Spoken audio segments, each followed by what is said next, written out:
ಇವತ್ತು ಹಲವಾರು ಯುವಕರ ಮನಸ್ಸಿನಲ್ಲಿ ಒಂದು ನೋವಿದೆ. ಅದನ್ನವರು ಬಹಿರಂಗವಾಗಿ ಹೇಳೋದಿಲ್ಲ.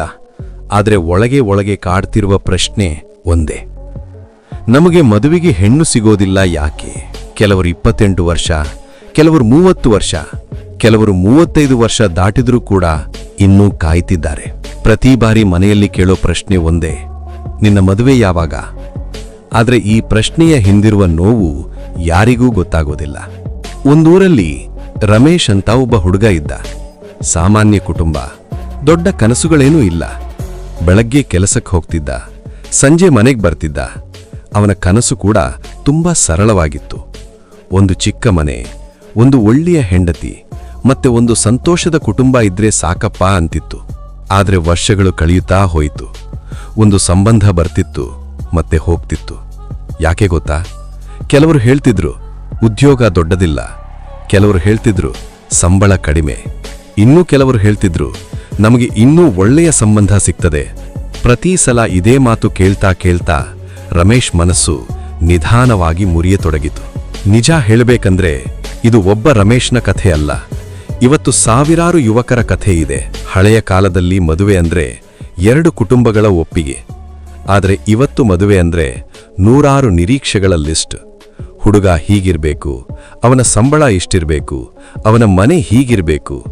ಇವೆಲ್ಲ ಸರಿಯೇ, ಆದರೆ ಒಂದು ಪ್ರಶ್ನೆ ಕೇಳಬೇಕು: ಒಬ್ಬ ಹುಡುಗನ ಹೃದಯ, ಅವನ ಪ್ರೀತಿ, ಅವನ ಜವಾಬ್ದಾರಿ, ಇವುಗಳಿಗೂ ಮೌಲ್ಯ ಇದೆಯಾ?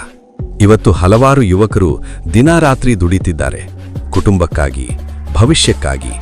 ಆದರೆ ಅವರಿಗೆ ಸಿಗೋದು ಕೆಲವು ಸಾರಿ ನಿರಾಕರಣೆ ಮಾತ್ರ. ಹುಡುಗರು ಅಳ್ತಾರೆ, ಆದರೆ ಅವರ ಕಣ್ಣೀರನ್ನು ಯಾರೂ ನೋಡೋದಿಲ್ಲ. ಅವರು ತಮ್ಮ ನೋವನ್ನು ನಗುಮುಖದ ಹಿಂದೆ ಮರೆಮಾಚ್ತಾರೆ.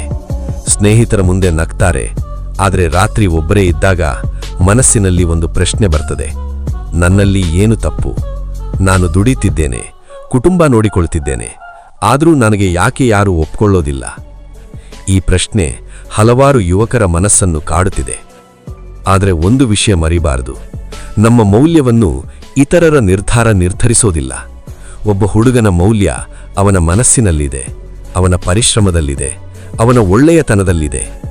ಜೀವನದಲ್ಲಿ ತಡವಾಗಬಹುದು, ಆದರೆ ಸರಿಯಾದ ವ್ಯಕ್ತಿ ಸರಿಯಾದ ಸಮಯದಲ್ಲಿ ಬರ್ತಾನೆ.